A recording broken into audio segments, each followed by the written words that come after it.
तो देखो यहाँ पर एक सवाल नंबर 9 है। देखो सवाल नंबर जो 8 है इसके पहले वाले वीडियो में हमने बताया था कि कैसे आपको लगाना है, ठीक। तो इस सवाल को मैंने इसके पहले वीडियो में बता दिया गया है, जिसका लिंक मैं नीचे डिस्क्रिप्शन बॉक्स में दे दूंगा। आप इस वीडियो को देख सकते हो अगर आपने नहीं देखा है, ठीक। तो यहाँ पर हम बताएंगे सवाल नंबर 9। यहाँ पर क्या लिखा है, सिद्ध कीजिए कि किसी वृत्त में अधिकतम क्षेत्रफल वाला जो अंतः त्रिभुज है वो समबाहु होता है, ठीक। देखो थोड़ा से यहाँ पर इसमें भी थोड़ा से, इसमें थोड़ा से सवाल थोड़ा से घुमा कर बताए हैं, फिर भी मैं आपको समझाऊंगा और समझ में आ जाएगा, ठीक। तो देखो यहाँ पर सवाल जानते हो क्या पूछ रहे हैं। सवाल कह रहे हैं कि एक वृत्त है, ठीक, ऐसे ऐसे करके एक वृत्त बनाया गया है, उसके अंदर एक त्रिभुज है, ठीक। उस त्रिभुज, उसके अंदर जो त्रिभुज है वो आपको सिद्ध करना है कि उस त्रिभुज का जो क्षेत्रफल है वो अधिकतम है, और आपको सिद्ध करना है कि वो जो त्रिभुज है वो समबाहु है, ठीक। तो चलिए अब मैं आपको इस सवाल को बताता हूँ कि कैसे आपको इस सवाल को लगाना है, ठीक। तो चलिए वीडियो शुरू करते हैं। तो देखो यहाँ पर सवाल कैसे है। सवाल यहाँ पर आपका ऐसे है कि ऐसे ये आपका एक वृत्त हो गया, ठीक। ये मान लिया आपका एक वृत्त हो गया, ठीक। और इस वृत्त के अंदर कह रहे हैं कि एक त्रिभुज बना हुआ है, ठीक। इस तरीके से इस वृत्त के अंदर एक त्रिभुज बना हुआ है, ठीक। तो कहते हैं कि यहाँ पर इस, यानी कि ये जो त्रिभुज है, इस त्रिभुज का जो क्षेत्रफल है आपको ये सिद्ध करना है कि इसका जो क्षेत्रफल है, एक तो सबसे पहले सिद्ध करना है कि इसका क्षेत्रफल है अधिकतम, ठीक। इसको सिद्ध करना है, और दूसरा चीज ये सिद्ध करना है कि जो त्रिभुज है वो क्या है, ये समबाहु त्रिभुज है, ठीक। तो इन दोनों चीज को आपको यहाँ पर सिद्ध करना है, ठीक। तो चलिए अब हम आपको बताते हैं कि कैसे आपको इसका क्षेत्रफल अधिकतम सिद्ध करना है और कैसे आपको इसको बताना है कि ये समबाहु त्रिभुज है, ठीक। तो देखो यहाँ पर ये जो त्रिभुज है, ठीक, इस त्रिभुज का यहाँ पर ये मान लीजिए ये जो वृत्त आपका बना है, इसका ये वृत्त का ही केंद्र हो गया, ठीक। तो अब यहाँ पर इसके कोने को यहाँ पर इससे हम मिला देते हैं, ठीक।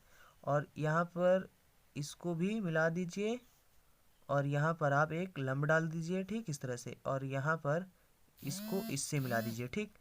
अब देखो यहाँ पर, तो देखो एक चीज मैं आपसे और बता दूं कि यहाँ पर ये जो होता है, यहाँ पर इस तरह की जो होता है त्रिभुज, ठीक।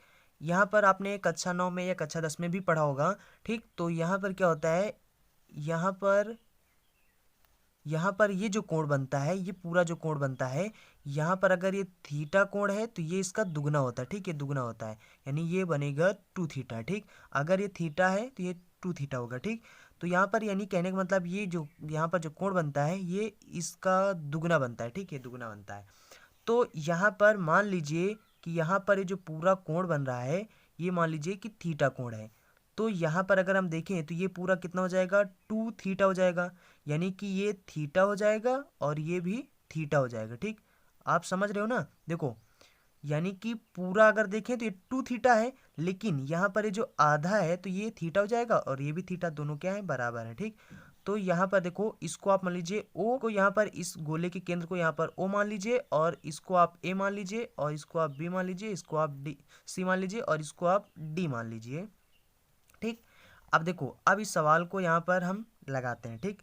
अब देखो यहाँ पर आपसे सबसे पहले क्षेत्रफल पूछ रहा है, ठीक। सबसे पहले मैं आपको बता दूं कि अवकलन के अनुप्रयोग जो है, इसमें कोई भी अगर आप सवाल लगाओगे तो वहाँ पर आपको या तो आयतन दे देगा कि आयतन महत्तम है, कि उसका क्षेत्रफल महत्तम है, या अधिकतम दे दे, या फिर आपसे न्यूनतम भी पूछ सकता है। इसके पहले वाला जो सवाल था उसमें न्यूनतम पूछा गया था। अगर आपको न्यूनतम वाले सवाल देखना है तो इसके पहले वाली वीडियो में आप देख सकते हैं, ठीक, कैसे उसको लगाना है, ठीक।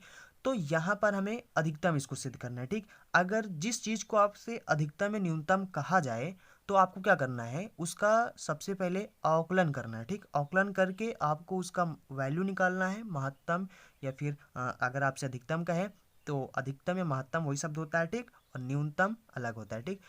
तो अगर आपसे कहा जाए तो वहां पर आपको उसका मान निकालना है, और कैसे निकालना है, पहले उसको आपको अवकलन करना होगा, ठीक। तो चलिए अब मैं यहाँ पर, अगर हमको क्षेत्रफल अधिकतम दिखाना है तो इसका मतलब हमें क्षेत्रफल का क्या करना होगा, पहले अवकलन करना होगा। तो चलिए सबसे पहले हम इस त्रिभुज का जो क्षेत्रफल है उसको लिख लेते हैं, फिर उसका हम अवकलन करेंगे, ठीक। फिर उसके बाद चेक करेंगे कि ये महत्तम है या नहीं है, ठीक। तो यहाँ पर सबसे पहले हम इस त्रिभुज का क्षेत्रफल निकालेंगे, ठीक। त्रिभुज कौन सा है, ए बी सी त्रिभुज का क्षेत्रफल। तो ये क्षेत्रफल यानी ए इस लिख रहे हैं क्योंकि क्षेत्रफल क्या होता है, एरिया होता है, तो एरिया में ए आगे होता है, इसलिए हम यहाँ पर इसको ए से डिनोट कर रहे हैं, ठीक। अब देखो इसका क्षेत्रफल क्या होता है, त्रिभुज का क्षेत्रफल क्या होता है, 1/2, उसके बाद यानी कि होता है आधार गुणे लंब होता है। ठीक, अब यहाँ पर समझो मेरी बात को, यहाँ पर आधार क्या है और लंब क्या है। ठीक, तो देखो इसके भुजा पर हमने ये जो लंब डाला है, ये जो लंब डाला है, तो यानी इसका लंब कितना हो जाएगा, एडी हो जाएगा। देखो ये मान लिया है आपका सरफेस, ठीक, इस पर आप लंब डालोगे तो यही तो आपका लंब होगा। ठीक, तो यहाँ पर ये लंब कितना है, एडी है, तो यहाँ पर हम एडी लिख देंगे। उसके बाद यहाँ पर जो आधार है, आधार कितना है, यही तो आपका आधार होगा। ठीक, ये आपका यानी बीसी आपका आधार हो जाएगा। ठीक, तो यहाँ पर ये बीसी हो गया। ठीक, तो ये इसका आधार हो गया। अब देखो अगर हमें एडी और बीसी का मान पता हो तो हम इसका अवकलन कर देंगे और आसानी से हमें महत्तम और अधिकतम सिद्ध हो जाएगा। ठीक, लेकिन अब यहाँ पर हमें एडी और बीसी पता कहाँ है। ठीक, अगर नहीं पता है तो अब हमको सबसे पहले एडी और बीसी निकालना पड़ेगा। ठीक, तो अब यहाँ पर ध्यान दो, यहाँ पर ये वाला जो पूरा है ये क्या है, ये वृत्त का केंद्र है। ठीक, इस वृत्त का केंद्र है, तो यहाँ पर ये जो पूरा होगा ये क्या हो जाएगा, इस वृत्त का त्रिज्या हो जाएगा, यानी इसको हम आर लिख देंगे। ठीक, उसके बाद ये भी तो क्या है, देखो ये भी तो क्या है, ये भी तो त्रिज्या है, तो इसको आर लिख देंगे। और यहाँ से देखें ये भी तो त्रिज्या है, तो इसको भी हम आर लिख सकते हैं। ठीक, इतना समझ गए। अब थोड़ा सा यहाँ पर ये समझ लो कि यहाँ पर ये जो एडी है इसका वैल्यू हम कैसे निकाल सकते हैं। ठीक, देखो एडी को हम ऐसे भी लिख सकते हैं, देखो कैसे लिख सकते हैं, देखो एडी को हम लिख सकते हैं, एडी को हम लिख सकते हैं, यहाँ पर देखो, यहाँ पर ए ओ, ठीक, ए ओ प्लस में ओ डी ऐसे लिख सकते हैं, नहीं लिख सकते हैं। ठीक, तो यहाँ पर हम एडी को लिख देंगे ए ओ प्लस में ओ डी। ठीक, यानी एडी कैसे बना है, एडी इन दोनों को जोड़कर ही तो बना है। देखो यहाँ पर ये जो है ओ डी है और यहाँ पर ये ए ओ है, इन दोनों को जोड़कर ही तो एडी बनाया गया है, तो एडी को हम ऐसे लिख सकते हैं। ठीक, और उसके बाद यहाँ पर देखो, अच्छा यहाँ पर हमने जोड़ा क्यों, ये समझ में आया कि नहीं आया। चलो अच्छा, मैं आपको इसको फील कराने के लिए थोड़ा एग्जांपल दे देता हूँ। ठीक, देखो यहाँ पर मान लो कि आपके पास ये दोनों पेन है। ठीक, अब इन दोनों पेन को यहाँ पर आप मान लो कि ये आपका, मान लो ऐसे मान लो। ठीक, यहाँ पर ये मान लो ये आपका ए है और ये आपका बी है और ये बीच में क्या है, सी पॉइंट है। ठीक, तो अब देखो यहाँ पर मैं आपसे कहूँ कि आप दो पेन लो और दोनों पेन को जोड़कर बना दो एक बड़ी सी पेन। ठीक, ऐसे बना दो मान लिया। ठीक, तो आप यानी कि ऐसे पेन बना दो। ठीक, तो अब यहाँ पर ऐसे जोड़ोगे। ठीक, तो मान लिया यहाँ पर ये जो पॉइंट है आपका, ठीक, यहाँ पर इस पॉइंट को आप ए मान लीजिए और इस पॉइंट को आप सी मान लीजिए। ठीक, यहाँ पर ये ए मान लीजिए, इसको सी मान लीजिए। ठीक, तो यहाँ पर ये जो ए सी आपका ये टुकड़ा है इसको मान लीजिए एक पेन है और इस सी और बी को, ठीक, यहाँ पर मान लीजिए इसका ये सी हो गया और यहाँ पर ये बी हो गया। ठीक, तो इसको मान लीजिए, तो यानी कि ये अगर पॉइंट हो गया, अब इसको अगर हम जोड़ेंगे इस तरीके से, इसको हम जोड़ेंगे तो यहाँ पर ये क्या बन जाएगा, ये बन जाएगा ए बी। ठीक, ए बी बन जाएगा। अब अगर हम आपसे पूछें कि ए बी बताओ कैसे बना है, तो आप क्या बताओगे, आप कहोगे कि यहाँ पर ये जो ए सी वाला पेन था, यानी कि हमारा ये जो, यानी कि ये पेन जो है और यहाँ पर ये जो पेन है, ठीक, इन दोनों को जोड़कर बनाया गया है, यही तो बताओगे ना कि इन दोनों को जोड़कर हमने ये पेन बनाया है, ए बी जो पेन है, ठीक, इसको बनाया है। तो आप यही तो बताओगे ना कि एक हमने लिया ए सी पेन और एक हमने लिया ये सी बी पेन। ठीक, और इसको जोड़कर हमने बना दिया ए बी एक पेन बना दिया। ठीक, बड़ी सी पेन। तो आ गया फिल के नहीं हो गया। ठीक, तो इस तरीके से, इसलिए मैंने कहा कि यहाँ पर जो है, यहाँ पर जो एडी होगा वो क्या है, इसको आप एक पेन मान लीजिए और इसको एक पेन मान लीजिए, तो दोनों को जोड़कर हमने एक बड़ी सी पेन एडी बना दिया। तो हम क्या कहेंगे, हम यही तो कहेंगे ए ओ प्लस में ओ डी। ठीक, तो देखो फील आना जरूरी है। ठीक, तभी मजा आएगा पढ़ने में। ठीक, अब देखो, अब यहाँ पर देखो, अब देखो यहाँ पर आपको ए ओ तो पता है। ठीक, क्यों पता है, देखो ए और ओ ये क्या है, आपका त्रिज्या है, तो ए ओ बराबर आर है। लेकिन क्या आपको ओ डी पता है, ये तो त्रिज्या थोड़ी है, ये त्रिज्या कहाँ है, तो आपको ए यहाँ पर जो ओ डी है ये नहीं पता है। तो चलिए ओ डी का मान निकाल लेते हैं, फिर उसके बाद यहाँ पर धर देंगे, फिर जोड़कर यहाँ पर हम ए डी का वैल्यू निकाल लेंगे। ठीक, तो अब ओ डी को निकालने के लिए, यहाँ पर ओ डी को निकालने के लिए हम यहाँ पर ये जो छोटा सा यहाँ पर ये जो छोटा सा त्रिभुज बन रहा है, इस त्रिभुज को ले लेंगे। ठीक, ये वाला, यानी कि त्रिभुज बी ओ डी में। ठीक, तो यहाँ पर अगर हम लेंगे तो यहाँ पर ओ डी की वैल्यू निकालने के लिए यहाँ पर आप ले लीजिए कॉस थीटा। ठीक, कॉस थीटा। अब देखो यहाँ पर अगर ये थीटा है तो देखो यहाँ पर ये 90 अंश का कोण बना रहा है, ठीक, 90 अंश का कोण बना रहा है। तो यानी कि ये वाला जो भुजा होगा वो क्या हो जाएगा, लंब हो जाएगा, और ये वाली भुजा क्या हो जाएगा, आधार हो जाएगा, ये वाली भुजा क्या हो जाएगा, कर्ण हो जाएगा, ठीक। अब यहाँ पर ये लंब क्यों बोला मैंने, देखो यहाँ पर ऐसे होता है कि नहीं होता है, ठीक, ये थीटा कोण होता है और ये 90 अंश का कोण होता है, ठीक। तो यहाँ पर ये 90 अंश का कोण होता है, तो ये वाला हम लंब बोलते हैं और इसको आधार बोलते हैं, ठीक, ये वाले को। तो देखो यहाँ पर ऐसे ही तो है, यानी कि इसको थोड़ा सा घुमा दिया गया है, तो यहाँ पर ये आपका क्या हो जाएगा, लंब हो जाएगा, यानी ये वाला लंब हो जाएगा, तो इसलिए हम इसको लंब बोल देंगे, और यहाँ पर ये आपका आधार है, ये कर्ण है, ठीक। तो यानी कि जो कॉस थीटा का मान होता है वो क्या होता है, आधार बटा कर्ण होता है। तो यहाँ पर आधार कितना है, OD है, यानी आधार आपका यहाँ पर है OD, ठीक, OD बटे में, और यहाँ पर जो कर्ण आपका है वो कितना है, यानी कि BO है, तो ये इसके बराबर R है, तो यहाँ पर हम लिख देंगे बटा R, ठीक। तो यहाँ पर हम OD की वैल्यू निकालेंगे, तो इसको तीजा गुणा कर देंगे, तो O यानी कि OD बराबर क्या हो जाएगा, R cos थीटा, ठीक। तो देखो अब यहाँ पर हम इसकी वैल्यू रख देंगे, ठीक, AO के स्थान में तो R है, और ये हो जाएगा R cos थीटा, ठीक।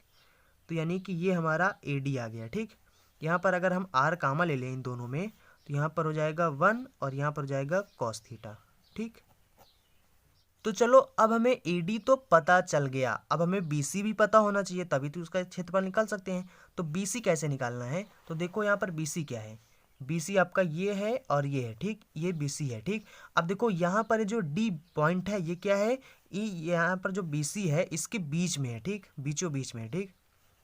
जैसे कि ये है, ये मान लिया B हो गया, ये C हो गया, ठीक, इसके बीचों बीच में क्या है, D पॉइंट है, ठीक। तो क्या हम इसको BC को BD यानी 2BD बोल सकते हैं, ठीक। अरे देखो यहाँ पर जो BD है इसका जितना ये है उतना ये भी है, तो अगर हम दोनों को जोड़ दें तो भी हमारा BC हो जाएगा।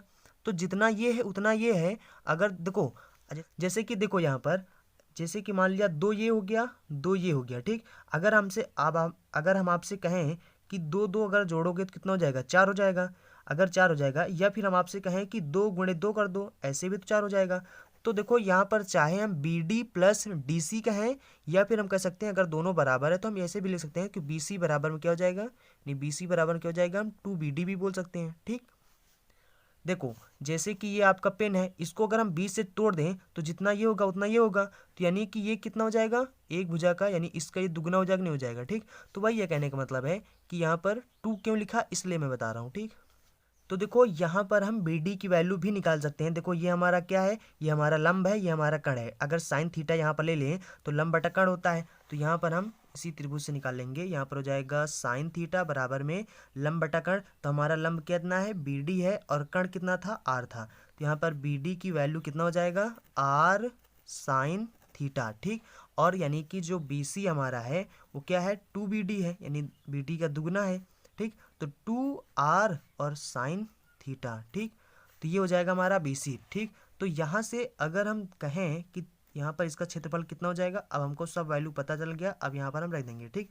तो AD की वैल्यू कितना आया, R1 प्लस कॉस थीटा, और यहाँ पर BC की वैल्यू कितना आया, 2R साइन थीटा, ठीक। तो देखो यहाँ पर ये 2 है और यहाँ पर ये 2, इसे कट गया, और यहाँ पर ये R और ये R गुणा हो जाएगा, तो यहाँ पर A बराबर क्या हो जाएगा, R², और यहाँ पर देखो साइन थीटा बचा, साइन थीटा को अंदर गुणा कर दो, तो यहाँ पर हो जाएगा साइन थीटा प्लस में ये हो जाएगा साइन थीटा इंटू में कॉस थीटा, ठीक। इस साइन को हम इस ब्रैकेट के अंदर गुणा कर दिए, ठीक। तो ये हमारा क्षेत्रफल हो जाएगा, ठीक। अब इस क्षेत्रफल का अधिकतम बताने के लिए इसका हम क्या करेंगे, अवकलन करेंगे, ठीक। इसका अब हम अवकलन करने जा रहे हैं, ठीक। अब देखो यहाँ पर थोड़ा से एक बात और समझ लेना, यहाँ पर इसको हम एक सूत्र बना सकते हैं, ठीक। थोड़ा से अवकलन करने में आसान हो जाएगा, ठीक। तो यहाँ पर 2 से ऊपर नीचे अगर गुणा भाग कर दें तो यहाँ पर देखो ये आपका साइन यानी कि साइन 2 थीटा का सूत्र बन जाएगा, नहीं हो जाएगा, ठीक। इसका सूत्र क्या होता है, 2 साइन थीटा इंटू में कॉस थीटा, तो यानी इसके स्थान पर हम साइन 2 थीटा यहाँ पर लिख देंगे, ठीक। तो यानी कि A बराबर क्या हो जाएगा, R², और ये हो जाएगा, ये तो साइन थीटा ही रहेगा, और ये हो जाएगा, इसको हम लिख सकते हैं 1/2, और इतने के स्थान पर क्या हो जाएगा, साइन 2 थीटा, तो जाएगा साइन 2 थीटा, ठीक। अब इसका हम अवकलन कर देंगे, ठीक। तो अवकलन किसके सापेक्ष करेंगे, थीटा के सापेक्ष करेंगे, ठीक। तो यहाँ पर DA बटे में D थीटा हो जाएगा, और बराबर में आर स्क्वायर हो जाएगा। तो यानी साइन थीटा का जो अवकलन होता है वो क्या होता है, कॉस थीटा, प्लस में 1/2, यानी कि इसका करेंगे तो ये कितना हो जाएगा, ये हो जाएगा कॉस 2 थीटा। अब यहाँ पर कॉस यक्स का सूत्र होता है, कॉस 2 थीटा का थोड़ी होता है, ठीक। जैसे यहाँ पर साइन यक्स है तो साइन यक्स का क्या होता है, कॉस यक्स होता है। तो यहाँ पर यक्स होना जरूरी है, यहाँ पर अगर यक्स नहीं कुछ और है तो उसका दोबारा अवकलन करना पड़ेगा, ठीक। तो यहाँ पर 2 थीटा है तो 2 थीटा का दोबारा अवकलन होगा, जो कि होगा जैसे कि 2 यक्स का यक्स यानी 2 हो जाता है, ठीक। उसी तरह इसका होगा 2 थीटा का होगा अवकलन 2, ठीक। ये इसका अवकलन हो जाएगा। अब ये 2 से ये 2 कट जाएगा और यहाँ पर क्या बचेगा, ये आर स्क्वायर है। तो यहाँ पर हो जाएगा डी ए बटे में डी थीटा बराबर में ये हो जाएगा आर स्क्वायर, और ये हो जाएगा हमारा कॉस थीटा, प्लस में यहाँ पर बचा है कॉस 2 थीटा, ठीक। इतना आप समझ गए कि नहीं समझ गए, चलो ठीक है। अब देखो यहाँ पर जब भी आपको अधिकतम या फिर न्यूनतम जो आपसे पूछा गया हो, ठीक, अधिकतम या न्यूनतम, अगर इसका मान निकालना है तो यानी कि पहला जो आप अवकलन करते हो, ठीक, जिस चीज़ का जैसे क्षेत्रफल का निकालना था तो क्षेत्रफल का हमने जो पहला बार जो मैंने इसका अवकलन किया इसके बराबर आपको 0 लिखना पड़ेगा, ठीक।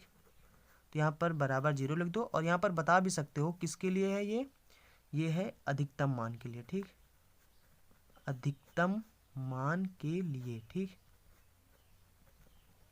For the value of maximum, ठीक, अधिकतम मान के लिए यहाँ पर इसके बराबर 0 रखना पड़ेगा, ठीक। तो यहाँ पर अगर हम 0 रख देंगे तो यहाँ पर ये देखो गुणा में इधर आ जाएगा भाग में, तो ये पूरा कितना हो जाएगा, 0 हो जाएगा, ठीक। तो यहाँ पर सिर्फ इतना बचेगा, ठीक।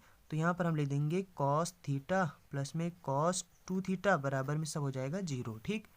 अब देखो यहाँ पर अगर हम ये कॉस 2 थीटा को उधर भेज दें तो क्या हो जाएगा, हो जाएगा कॉस 2 थीटा इधर हो जाएगा माइनस में, ठीक, क्योंकि ये इधर प्लस में था। अब देखो हमने यहाँ पर सूत्र पढ़ा होगा आपने, ठीक, 2 कॉस स्क्वायर थीटा माइनस 1, ठीक, ये पढ़ा है। तो अब यहाँ पर इसके स्थान पर आप ये सूत्र रख दीजिए, ठीक। तो यहाँ पर कॉस थीटा बराबर ये माइनस आगे लगा हुआ है, ये हो जाएगा 2 कॉस स्क्वायर थीटा माइनस 1, ठीक, माइनस से ब्रैकेट पूरा खोल दो तो ये हो जाएगा कॉस थीटा बराबर 2 जो कि माइनस को हो जाएगा, ये हो जाएगा cos square theta minus minus plus हो जाएगा, ठीक। अब देखो इन दोनों को इधर ले आओ, ठीक। तो यहाँ पर क्या हो जाएगा, यहाँ पर ये देखो प्लस में हो जाएगा 2 कॉस स्क्वायर थीटा, और ये तो ऑलरेडी प्लस में है ही यहाँ पर तो थीटा, और ये देखो ये प्लस में है तो इधर आएगा माइनस में, ठीक। तो माइनस का इतना हो जाएगा, ठीक। अब यहाँ पर देखो ये क्या हो जाएगा, देखो इसके स्थान पर आप यक्स मान लो, इसके स्थान पर यक्स मान लो, ठीक। अब आपको यहाँ पर सीधा इसका गुणनखंड कर देना है, ठीक। तो देखो यहाँ पर इसका यानी कि थीटा का वैल्यू यहाँ से आ जाएगा, ठीक। तो यहाँ पर मान लो, यहाँ पर लेट कर लो कि माना कॉस थीटा बराबर यक्स मान लो, ठीक, यक्स मान लो। तो यहाँ पर क्या हो जाएगा 2 यक्स स्क्वायर प्लस में यक्स माइनस में 1, ठीक, बराबर में 0, ठीक। तो देखो अब यहाँ पर इसका गुणनखंड करेंगे तो यहाँ पर देखो 2 से इधर गुणा करना पड़ेगा, इस 1 से गुणा करोगे तो यहाँ पर कितना हो जाएगा 2, और ये माइनस बताता है कि जोड़ने पर यहाँ पर इसका जो गुणांक है, यक्स का जो गुणांक है 1 है ना, तो यानी घटाने पर आपको ये माइनस बता रहा है कि घटाने पर आपको 1 लाना है, और अगर उसी संख्या को गुणा कर दो तो कितना हो जाना चाहिए, 1 हो यानी कि 2 हो जाना चाहिए, ठीक। ये 2 से गुणा है ना, ये 2 हो जाना चाहिए, ठीक। तो देखो अगर हम 2 में से 1 घटा दें तो यानी घटाने पर तो 1 आ जाएगा, और जब इन्हीं दोनों को गुणा करोगे तो भी 2 आ जाएगा, ठीक। तो यानी कि हम यहाँ पर क्या करेंगे, यहाँ पर ले देंगे 2 यक्स स्क्वायर प्लस में 2 माइनस का 1, ठीक, यक्स माइनस का 1 बराबर में 0, ठीक। तो यहाँ पर क्या हो जाएगा, यहाँ पर हो जाएगा 2 यक्स स्क्वायर प्लस में ये यहाँ पर ब्रैकेट खोलोगे तो हो जाएगा 2 यक्स माइनस का इससे यहाँ पर गुणा हो जाएगा तो यक्स हो जाएगा माइनस का 1 बराबर का 0, ठीक। तो यहाँ पर दोनों में कामा ले लो और यहाँ पर कामा ले लो, ठीक। तो यहाँ पर 2 यक्स कामा लेंगे तो यहाँ पर हो जाएगा यक्स प्लस में 1, और यहाँ पर माइनस कामा लेंगे तो यहाँ पर यक्स प्लस 1 बराबर में 0, ठीक। अब यहाँ पर दोनों में देखो यक्स प्लस 1 यहाँ पर यक्स प्लस 1 दोनों मिल रहा तो यहाँ पर इतना कामा ले लो, तो यहाँ पर क्या हो जाएगा, यहाँ पर अगर आप यक्स प्लस 1 कामा लेंगे तो यहाँ पर क्या बचेगा, यहाँ पर ये गायब हो जाएगा तो यहाँ पर 2 यक्स बचेगा, और यहाँ पर माइनस इसके स्थान पर 1 हो जाएगा, ठीक। हो जाएगा 2 यक्स माइनस 1 बराबर में 0, ठीक, ये आ जाएगा, ठीक। तो देखो यहाँ पर 2 यक्स माइनस 1 बराबर 0 आया, तो यहाँ पर यक्स का वैल्यू कितना हो जाएगा, इसको इधर भेज दो तो यहाँ पर 1 हो जाएगा, ठीक।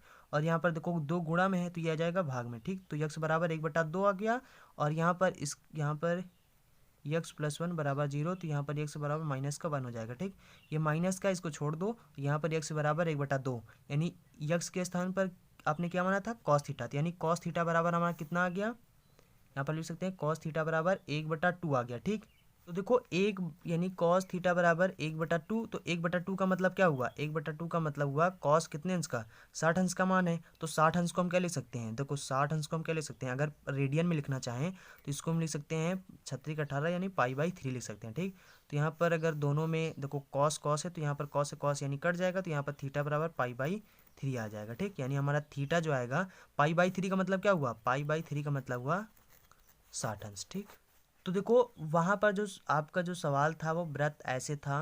ठीक, समबाहु त्रिभुज आपका सिद्ध हो गया। ठीक, देखो यहाँ पर ये था और ये था, ठीक इस तरीके से था, और यहाँ पर ये पूरा आपने कितना माना था, थीटा माना था। ठीक, और थीटा के स्थान पर 60 आ गया। ठीक, देखो समबाहु का मतलब क्या होता है, समबाहु का मतलब होता है, समबाहु त्रिभुज का मतलब ये होता है कि इसका ये जो कोण है ये 60 होना चाहिए, इसका जो कोण है ये भी 60 अंश होना चाहिए, और ये यानी ये तीनों जो कोण हैं ये 60-60 अंश के होने चाहिए। अगर तीनों 60-60 अंश के हैं तो इसका मतलब ये समबाहु त्रिभुज है, नहीं तो समबाहु त्रिभुज नहीं है। ठीक, तो देखो थीटा का मान कितना है, 60 आया, यानी ये क्या है, यहाँ पर ये 60 अंश है। अब देखो अगर ये वाला भुजा और ये वाला दोनों क्या है आपस में अगर बराबर है, दोनों देखो यहाँ पर बराबर है कि नहीं बराबर, अगर दोनों बराबर हैं तो जितना ये कोण होगा उतना ये भी कोण होगा, तो यानी ये भी थीटा हो जाएगा, और थीटा के स्थान पर ये भी 60 हो जाएगा, यानी ये 60 तो ये भी 60, और ये भी क्या हो जाएगा, ये भी थीटा हो जाएगा। तो देखो अगर थीटा का मान यहाँ पर 60 आया तो ये भी 60, ये भी 60, ये भी 60, इसका मतलब ये जो त्रिभुज अंदर बना हुआ है ये कैसा त्रिभुज है, ये समबाहु त्रिभुज है। ठीक, तो समबाहु त्रिभुज तो आपने सिद्ध कर दिया। ठीक, अब यहाँ पर हमें एक चीज और सिद्ध करना है, इसका जो क्षेत्रफल है वो क्या है, अधिकतम है, तो अधिकतम अभी हमें सिद्ध नहीं किए हैं तो अभी इसको भी सिद्ध करना पड़ेगा। ठीक, तो इसके सिद्ध के लिए कैसे करोगे, को जब भी आपको अधिकतम सिद्ध करना है, न्यूनतम सिद्ध करना है, तो आपको जो पहली बार जो आपने अवकलन किया उसको आपको दोबारा अवकलन करना पड़ेगा।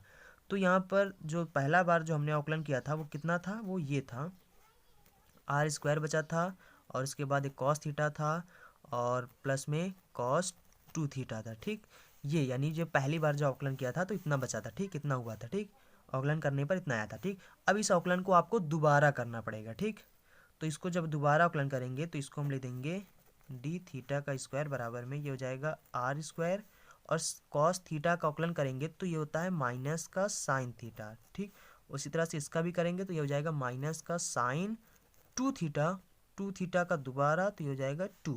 ठीक, अब देखो यहाँ पर दोनों माइनस माइनस है तो माइनस कॉमन ले लो, तो यहाँ पर माइनस का r² और यहाँ पर साइन थीटा, ये भी हो जाएगा प्लस का 2 साइन 2 थीटा। अब देखो यहाँ पर थोड़ा सा एक बात गौर करो, देखो अगर हम यहाँ पर थीटा का वैल्यू रखेंगे जितना भी रखेंगे, ठीक, अरे जितना का मतलब यहाँ पर थीटा का वैल्यू कितना है, 60 आया, π/3 आया, तो यहाँ पर π/3 रख देंगे। ठीक, और रख कर जो वैल्यू निकालेंगे, अगर वैल्यू आपका यहाँ पर अगर माइनस में आया, ऋणात्मक अगर आया, तो इसका मतलब ये क्या है, अधिकतम है।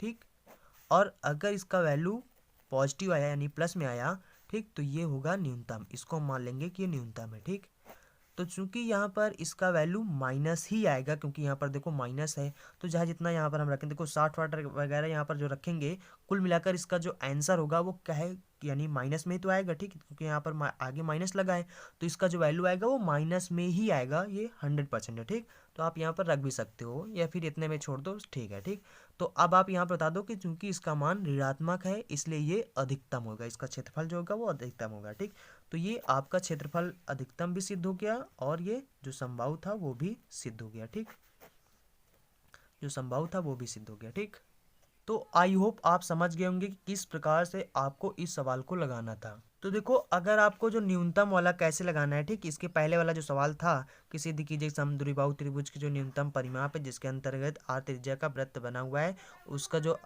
यानी कि जो परिमाप था वो 6r√3 है। ठीक, तो अगर आपको इस सवाल को भी देखना है कि कैसे लगाना है, अगर आप नहीं लगा पा रहे हैं, ठीक, तो मैं नीचे लिंक डिस्क्रिप्शन बॉक्स में दे दूंगा, वहां पर जाइएगा, आप उस वीडियो को देख लीजिएगा, आपको समझ में आ जाएगा कि कैसे उस सवाल को सिद्ध करना है। ठीक, तो आई होप आपको ये सवाल समझ में आ गया होगा। अगर आपने इस वीडियो को लाइक नहीं किया तो वीडियो को लाइक कर दीजिए, और जिन्होंने अभी तक चैनल को सब्सक्राइब नहीं किया है तो चैनल को सब्सक्राइब कर लें, क्योंकि यहाँ पर डेली इसी तरह के एजुकेशनल वीडियो मिलते रहते हैं। तो चलते हैं, मिलेंगे किसी अगले वीडियो में। So thanks for watching and see you again in next video.